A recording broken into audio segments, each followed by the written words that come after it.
great harmony. Dame Maria, it is a pleasure to serve under your chairship today. And I should tell you that in the 35 years I have been in this house and my 3 stints in government, this is the second time in 2 days that I have responded to a debate in this chamber, which only goes to show you it's a bit like buses. You wait for 35 years and then 2 come along almost immediately. And I should say at the outset that I am in effect standing in for Lord Ahmed, although of course it's obvious why that is the case. He is the minister who, as a number of people have said, has very considerable knowledge and has worked extremely hard on this issue, and I know that he will read our debate with the greatest possible interest. I want to thank my honourable friend, the member for Strangford, for securing this debate and commend him for his long-standing commitment to freedom of religion or belief for all. And his speech today was littered with the wisdom and authority which he commands in the House and is much respected across the House for what he has to say. I think he ended his remarks by looking at the Gospel according to St. Matthew, and our debate was enriched by that contribution. I would also like to thank the All-Party Parliamentary Group on Freedom of Religion or Belief, which continues to raise awareness of this human right to parliamentarians and the public alike. The shared passion across this House to protect freedom of religion or belief is clear, warranted, and to be warmly welcomed. And I will try to respond to the various points which have been raised during the debate and to highlight the UK action in respect of that. And perhaps at the outset I could say, I'm going to come to the comments towards the end of my remarks, but I should say to the honourable gentleman for Leeds North East that I thought he spoke for the entire House in what he said to us today. And he praised my honourable friend for Congleton. Indeed, he didn't quite offer her a job, but he very nearly did. And he was saluting her ecumenical approach politically, and the whole House will agree with that. He urged us to use our diplomatic influence to stop persecution, and we most certainly are and will. On his point about Colombia, I should say that one of the other Foreign Office ministers will shortly be there and will be able to amplify and emphasise the cross-party approach that we are taking. Now, it is fitting that this debate falls just ahead of Red Wednesday, a day to stand in solidarity with persecuted Christians, and the Foreign Office will demonstrate our support by lighting our building in red. And we have noted the report from Aid to the Church in Need, released yesterday, and we will study its findings closely. And I want to pay a particular tribute, Dame Maria, to Justin Welby, the Archbishop of Canterbury, for the work that he does standing up for persecuted minorities, and including the work that he does on development, where he speaks with unique authority about our moral duty to the poorest and the least well-off. And perhaps in the same spirit as the honourable gentleman opposite, I can express my admiration and praise for the faith communities across Birmingham who work so impressively together and to great effect and success, and also for the enormously good and constructive contribution we make from the royal town of Sutton Coldfield to these important issues. And we have in the royal town the Bishop of Aston, who makes such a contribution, and as I say, who resides in my constituency. This government believes, Dame Maria, as I know this House believes, that violence against any person because of their religion or belief is wholly unacceptable. Although this debate particularly highlights the plight of persecuted Christians, we do not forget or in any way diminish those persecuted for holding other religions, beliefs, or no religious beliefs at all.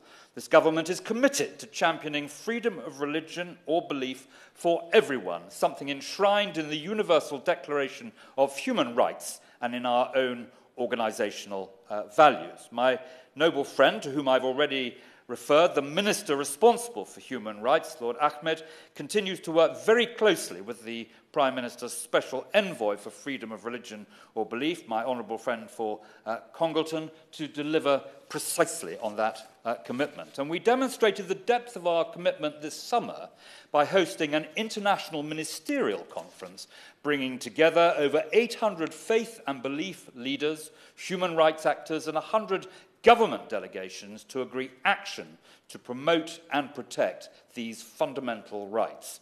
And as a result of the conference, 47 governments, international organisations and other entities made pledges to take action in support of freedom of religion or belief. In addition, Dame Maria, we are pursuing 3 broad strands to advance freedom of religion or belief and to tackle the associated human rights concerns. First, we are working through multilateral bodies. Second, working directly with states to encourage and support them to uphold their human rights obligations. And third, through our continuing work to implement the recommendation of the Bishop of Truro's 2019 review. On the first strand, multilateral action, we work with organisations like the United Nations, Council of Europe, G7, and the International Religious Freedom or Belief Alliance to promote and protect freedom of religion or belief. Again, I pay tribute to my honourable friend for Congleton for her dedicated work as the UK representative and current chair of the Alliance. Under her leadership, participation has grown to 42 countries, as was mentioned earlier today, and I welcome the joint statements recently issued by the Alliance on concerns related to Ahmadi Muslims, Jehovah's Witnesses, Baha'is, Ukraine, Nicaragua, and Nigeria, on which I will have more to say if time permits in a minute. In September this year, my noble friend Lord Ahmed spoke at the United Nations and urged the international community to call out Iran for systematically targeting members of minority communities, to press Afghanistan to protect minorities targeted for their beliefs, and to challenge the discriminatory provisions in Myanmar's citizenship laws, and to hold China to account for its egregious human rights violations in Xinjiang. Turning to our bilateral work, we regularly raise specific issues with other governments, both in public and in private, where that may result in better outcomes. For example, my noble friend Lord Ahmed met Pakistan's Minister for Human Rights in October to raise persecution of minorities, including forced conversion of young Christian and Hindu girls. In Iraq, religious and ethnic minority populations have significantly declined since 2003 due to exclusion, sectarianism, and conflict. Many of these minority communities continue to face extreme challenges in 2022. We regularly raise the need to protect ethnic and religious minorities with the government of Iraq and the Kurdistan Regional Government, most recently again by my noble friend Lord Ahmed to the Kurdistan Regional Group, Minister for Religious Affairs in July of this year. I'm also very grateful to those who have raised the issue of Nigeria, where both Christians and Muslims have suffered devastating harm at the hands of violent extremist groups, and separately as a result of intercommunal violence and criminality. We remain committed, Dame Maria, to supporting peace-building initiatives across Nigeria to address the root causes of violence, protect human rights, and promote dialogue and respect between different ethnic and religious communities. Turning finally to the Bishop of Truro's review, the report set out the gravity of the issue of Christian persecution, along with practical recommendations for an enhanced government response to the plight of persecuted Christians and people persecuted for holding other religions, beliefs, or no religious belief at all. We welcome the findings of the independent review of our work to take forward the recommendations. That assessment earlier this year concluded that the majority of the recommendations are either at an advanced stage of delivery or in the process of being delivered, while noting that there will always be more that can be done. We will continue to ensure that the changes we have made are embedded and to look for opportunities to ensure that freedom of religion or belief is central to the wider human rights work. To provide a few examples, we've sent a clear message that the international community will not turn a blind eye to serious and systematic violations of human rights through our global human rights sanctions regime. In December 2021, we sanctioned Furkan Bangal-Zai for his role in orchestrating the 2017 bombing of a Sufi shrine in Pakistan, which killed over 70 people. And in March 2021, Lord Ahmed hosted a meeting at the UN Security Council to raise awareness of persecution of religious minorities in conflict zones.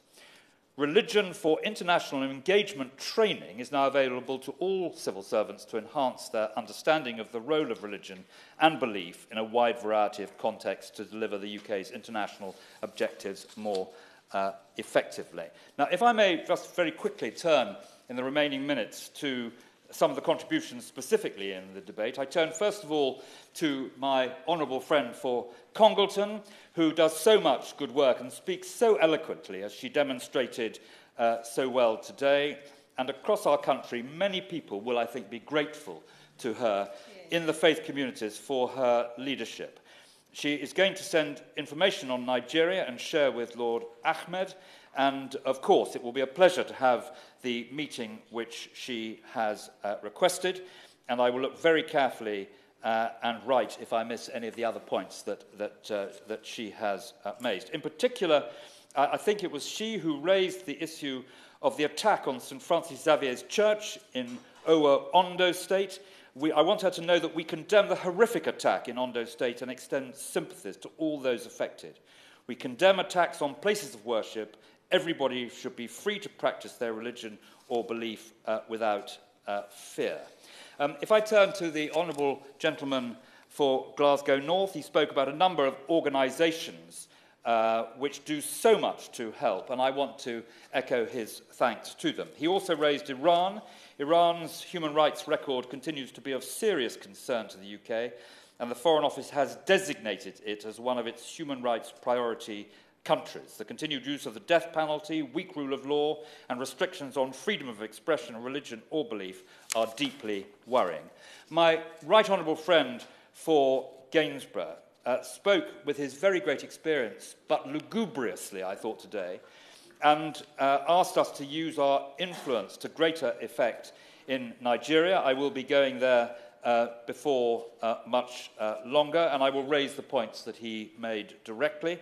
He also, as did the honourable gentleman, raised the issue of Nicaragua. Reports of harassment and detention of members of the Catholic Church in Nicaragua are of enormous concern. Freedom of religion or belief is a universal human right, and we have made it clear there that they must be protected. He also raised the issue of aid to the Church in Need's petition to grant Myra Shabazz asylum. I'm very conscious of this case, I can tell my right honourable friend, but I know that he will accept that I must be very careful in commenting in this way on in public on matters where individual cases or individuals and their families' lives could be put at risk, but I want him to know that I'm deeply conscious of the point which he raised. And he also raised the point about Cardinal Zen. We will certainly continue to make representations. We are following the cases of pro-democracy figures who face charges in Hong Kong, including Cardinal Zen, very closely, and officials from the British Consulate General in Hong Kong attend local court hearings for cases related to a number of rights and freedoms and issues, and will continue to do so. The Honourable Lady for North Ayrshire and Arran directly addressed in forthright terms the evil of persecution and the various ways in which these evils are pursued and delivered, and she spoke about open doors, for which we are extremely grateful. To conclude, as a long-standing champion of human rights and freedoms, the United Kingdom has not only a duty, but also a deep desire to promote and defend our values of equality, inclusion and respect at home and abroad. I can assure the members here today that this government will do just that. We will continue to raise awareness of all persecution and to defend the right to freedom of religion or belief for everyone, everywhere. The question is that this House has considered the matter of Christian persecution